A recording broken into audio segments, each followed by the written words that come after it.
Welcome to Social Aloe Ministries, where we are committed to glorifying God while exposing the devil.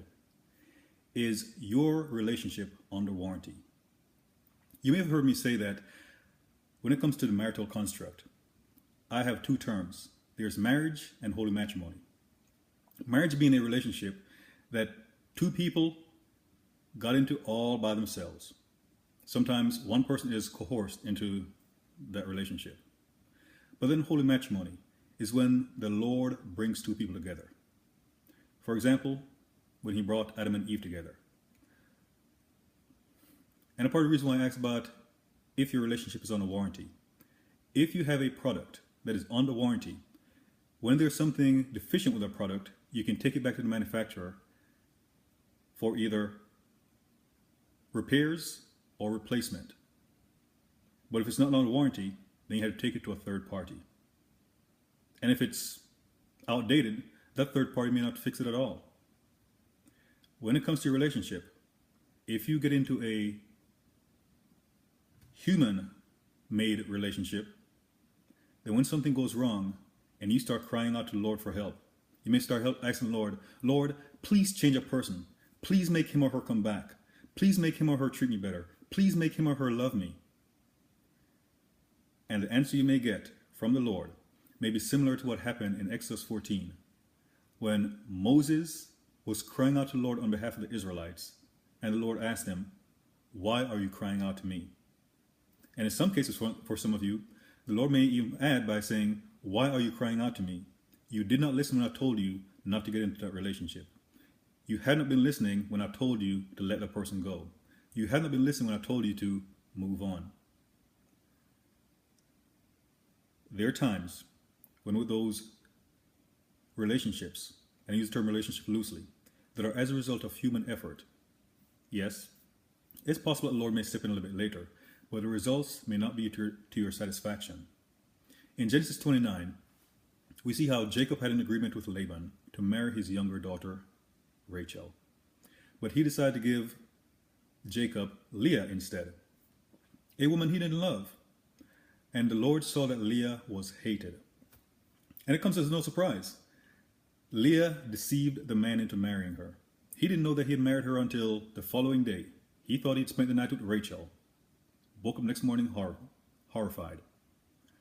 But the Lord still blessed Leah with children. And there are people out there who create relationships on their own, sometimes by manipulating someone else to be in a relationship with them, and then expect the Lord to bless that relationship. But even in Jacob and Leah's relationship, the Lord didn't change Jacob's heart.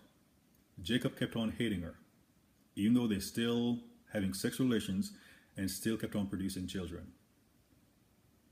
Some of you may be in the same situation. You're saying you're doing this and that for your spouse or the person you want to marry, but the person just isn't cleaving to you like you'd want. But if the Lord wasn't in it at the beginning, you may suffer at the end. I also want to mention about Moses. When the Lord rained down manna from above, the people had never seen it. When they saw it for the first time, they basically said, what is it? And that is what manna means. What is it? Even though it was a heavenly gift, it was something that they picked up off the ground. Something that was, in a sense, carnal, earthly. And that is what a lot of relationships are. Earthly. And then you're asking for the Lord's divine intervention. And you may not even get it, or you may get it in a way, but not the way you like. On the other hand, there's that holy matrimony, that relationship where from beginning to end, the Lord is in it. He provides warranty to help keep it together. If you're having a problem, you can always go to your mate. Even though Adam was wrong, after Eve had listened to the devil and led both of them astray, and the Lord confronted Adam, that also sets a precedence. Even though Adam wasn't the one who initially sinned, the Lord confronted Adam first because he expects the men to be the leaders in a relationship. A lot of times with earthly relationships, carnal relationships, sometimes that leadership role is changed. And when I say leadership, it is not for a man to lord over a woman or even a woman to lord over a man. It's just different roles and responsibilities. But together they form a team, a cohesive team. Now back to Adam and Eve. So when the Israelites first saw manna, they were like, what is it? They didn't know what it was. There's some relationships out there that you may call a marriage. Two of you may be wearing a ring, but it truly doesn't glorify God. And you may call it a marriage, but when other people look at it, they may say, what is it? If a person asks you, how do you meet? How do you know that person was the one? The answer is, you can't see God in there anywhere. So people start saying, what is it? But when it's holy matrimony, it glorifies God because he plans and ordains it. And unlike a carnal relationship, he's the one that brings it to pass. The Lord brought Adam and Eve together. And when Adam saw Eve, he recognized something in her, a connection. And he basically said, now this is bone of my bones and flesh of my flesh. So he realized a connection that they both had.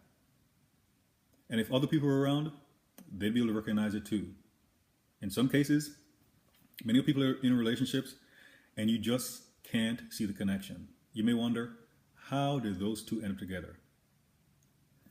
So in a sense, the marriage is like manna, where people are saying, what is it? But the holy matrimony, you see, bone of my bone and flesh of my flesh, a gift from God. When something goes wrong, you can cry out to the Lord, and he will sustain what he ordains. So again, is your relationship under warranty? If something goes wrong, who can you count on to fix it? Because if you're the one, whether through your charisma, your manipulative skills, or whatever the case may be, that brought someone into your life, when stuff goes wrong, who can you turn to for help? The Lord is gracious, but please read Genesis 29 and 30 to see how the Lord handled that relationship. Not only that, the Lord allowed Jacob to marry Rachel, the woman he was engaged to in the first place. And that caused even more problems. Because in Genesis 30, you see that Reuben had brought some mandrakes to his mother, Leah. Rachel wanted some, and Leah had the nerve to accuse Rachel of stealing her husband. People have this thing about name it and claim it. And people end up claiming something that belongs to someone else. And when it's time for them to sometimes share or return that thing, they have a problem with it. If your relationship is carnal, then you may have to resort to carnal measures to keep it together. But if your relationship is of God, then you pray to him and he will provide assistance. Again, is your relationship under warranty?